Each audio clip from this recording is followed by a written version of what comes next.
ఈ రోజున జరిగే వివాహాలన్నీ ఆర్థిక సంబంధాలే, నాట్ హార్దిక సంబంధాలు కాదు.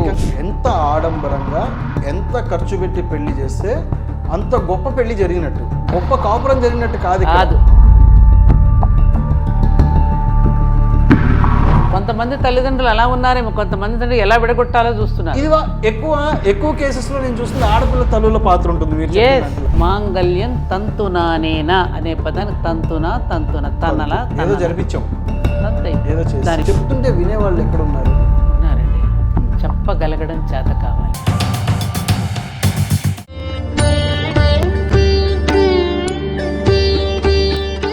₹1,00,000 భర్త సంపాదిస్తుంటే మరొక 1,00,000 భార్య సంపాదించాల్సిన అవసరం ఉన్నదా?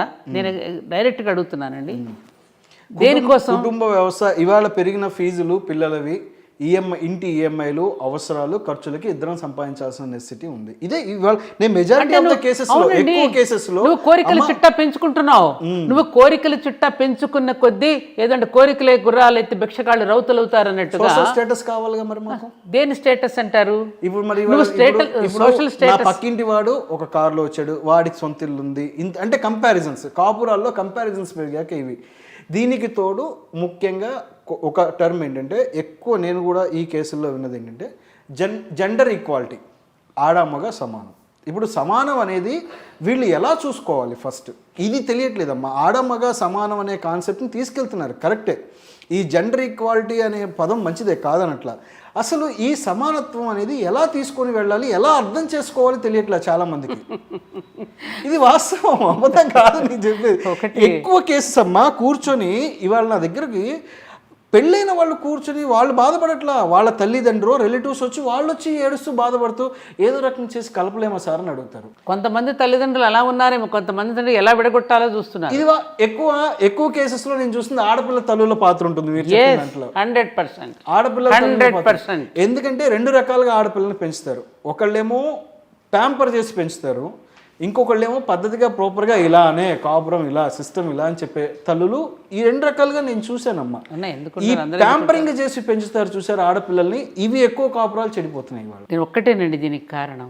చదువు, జ్ఞానం, విజ్ఞానం, వివేకం, మూడింటికి తేడా ఉందా? ఖచ్చితంగా.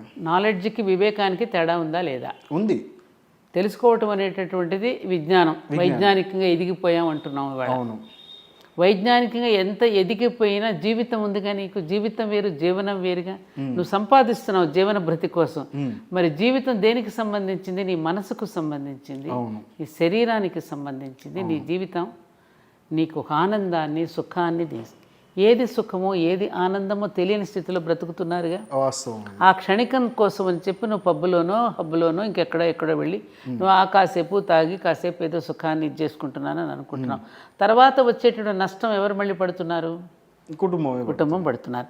పెద్దవాళ్ళు అక్కర్లేదనుక దూరంగా వెళ్ళిపోయి భార్యాభర్తలు కాపురం చేస్తారు. అసలు పెళ్ళిళ్ళే వద్దంటున్నారు ఇప్పుడు. అసలు మీరు అన్నట్టుగా ఇందాక అసలు వివాహ వ్యవస్థ పూర్తిగా చిన్న 10 ఏళ్ళ తర్వాత నమ్మకం లేదు, ఎవరికి కూడా పెళ్లి మీద నమ్మకం లేదు. కారణం ఏమిటి? దీనికి కారణం ఏమిటి? ఫస్ట్ ఆలోచించండి. దీనికి కారణం ఏమిటి? సృష్టిలో ఇందాక మీరు సమానత్వం గురించి మీరు అన్నారు కాబట్టి చెప్తున్నా. స్త్రీ పురుషుడు సమానం కాదని ఎక్కడ ఎప్పుడు చెప్పలే. 2 విభాగాలు మాత్రమే. ఈ విభాగాల మధ్య దేని విభేదం ఎందుకు వచ్చింది? ఈ విభాగాలు లేకపోతే సృష్టి నడవదు, సృష్టి నిలవదు. Marriage is not for recreation, it is for creation అనేది పెట్టారు, అవునా కదా? అవును, వాస్తవం. దానికి కొన్ని ఆరోగ్యకరమైన ఒక నియమాలను పెట్టారు. దాంపత్య ధర్మం అనేది ఒక యజ్ఞము, ఇది ఒక పవిత్ర యజ్ఞము. ఆ పవిత్ర యజ్ఞం నుంచి రావలసినటువంటి ఫలాలు ఎటువంటివిగా ఉంటాయో మనకు చెప్పారు. ఎటువంటి సంతానం ఏ టైంలో చేస్తున్నా అవన్నీ నేను విప్పి చెప్పనక్కర్లే మీకు. హిరణ్యకశిపుడు, హిరణ్యాక్షుడు, ప్రహ్లాదుడు, ఈ ఉదాహరణలన్నీ మనకి ఇచ్చి చెప్పారు కదా. మరి వివాహం చేసుకున్న మంత్రాల అర్థం ఏమిటి? ధర్మేచ అర్థేచ కామేచ, మరి ఇవన్నీ ఏమిటి? నాతి చరామి నాతి చరితవ్య. మరి ఎందుకు ఊరికే ఆ క్రతువు తంతుగా మారిపోతుంది కాబట్టి వస్తున్నాయి. మరి అర్థాలు మాకు తెలియలేదు ఆనాడు కూడా, మరి మేము ఎలా జీవించగలిగాం? అవును, ఇప్పుడు మీరు అన్నారు కదా ఈ తంతు తెలియట్లేదంటే అసలు వివాహం ఎందుకు చేసుకుంటున్నామో తెలియని స్థితి. వాస్తవం చెప్తున్నాను. లావిష్ మ్యారేజెస్ పెరిగాయి. అంటే ఎంత ఆడంబరంగా ఎంత ఖర్చు పెట్టి పెళ్లి చేస్తే అంత గొప్ప పెళ్లి జరిగినట్టు, గొప్ప కాపురం జరిగినట్టు కాదు, గొప్ప పెళ్లి జరిగినట్టు. ఇవాళమ్మా 3 నెలలకో 6 నెలలకో పెళ్ళైనా 3 నెలలకో 6 నెలలకో మనస్పర్ధలు వచ్చేసి విడాకులు కావాలని వస్తారు.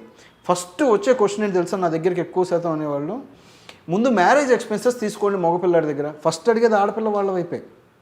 మేము పెళ్ళికి ఇంత ఖర్చు పెట్టామండి, ఇంత గ్రాండ్గా ఇంత ఫంక్షన్ హాల్ తీసుకున్నాను, నేను 30 లక్షలు పెట్టి పలానా ఫంక్షన్ హాల్ 30 లక్షలు పెట్టినోడు 60 లక్షలు డిమాండ్ చేస్తాడు. పెట్టి తీసుకున్నాను, ఇంత బంగారం పెట్టాను, ఇంత పెట్టుకున్నాను, నాకు ఈ మ్యారేజ్ ఎక్స్పెన్సెస్ అన్ని వచ్చేయాలని ముందు అడిగేది ఆడపిల్ల తల్లిదండ్రులు. 100%. ఇంత ఖర్చు పెట్టి చేసిన డబ్బులు పోయినా నా బిడ్డ పోనీ పిల్లలిద్దరూ కలిసి ఉండాలి అని రావట్లా. అసలు ఆ దిశగా ప్రయత్నం జరగట్లా. వ్యాపారంగా మారిపోయింది అది. ఏది వివాహ వ్యవస్థ పూర్తి స్థాయి వ్యాపార దృక్పథంతో. అంటే ఇవాళ చట్టాలు ఆర్థిక ఈ రోజున జరిగే వివాహాలన్నీ ఆర్థిక సంబంధాలే, నాట్ హార్దిక సంబంధాలు కాదు. ఆర్థికంగా లేవు, అంతే. రెండు కుటుంబాల మధ్య కూడా ఒక ఏమంటారు, ఒక సుహృద్భావం, ఒక ఆలోచన, రెండు కుటుంబాలు కలిసిన ఒక ఆనందం, ఒకరినొకరు పరస్పరం అర్థం చేసుకోవటం, ఇవన్నీ కూడా లేనటువంటి వివాహాలు. వివాహం అనే క్రతువు ఒక తంతుగా మారిపోయింది. మాంగళ్యం తంతునానేనా అనే పదానికి తంతున తనలా జరిపించాం తంతు అయిపోయింది. దాని వెనుక ఎంత అర్థం ఉందండి, ఎంత అర్థం ఉందండి, ఎవరికి తెలుసు అది? ఇవాళ జనరేషన్కి ఎవరికి తెలియదు. చేసే పండితులు అక్కడ పెట్టే కెమెరా చుట్టూ గొడుగులు అక్షంతలు వేద్దామంటే దూరం నుంచి విసిరేయాల్సి వస్తుంది. ఎక్కడ ఊరికి చివరి ఎక్కడెక్కడ పెడుతున్నారు. కొన్ని వందల మంది, వేల మందిని పిలుస్తున్నారు. ఒక ఆత్మీయత లేదు, ఒక అనురాగం లేదు, ఆ పిల్లవాళ్ళకి ఒక మంచి సందేశం లేదు, ఎలా జీవించాలో తెలియదు, ఎందుకు పెడతారో తెలియదు, ఎందుకు జరుగుతుందో తెలియదు, 7 అడుగులు ఎందుకు నడుస్తారో తెలియదు. అదే చెప్తున్నాక తంతులుగా మారిపోతున్నాయి క్రతువులన్నీ కూడా. పవిత్ర క్రతువులన్నీ వాళ్ళ తంతులుగా మారిపోతున్నాయి.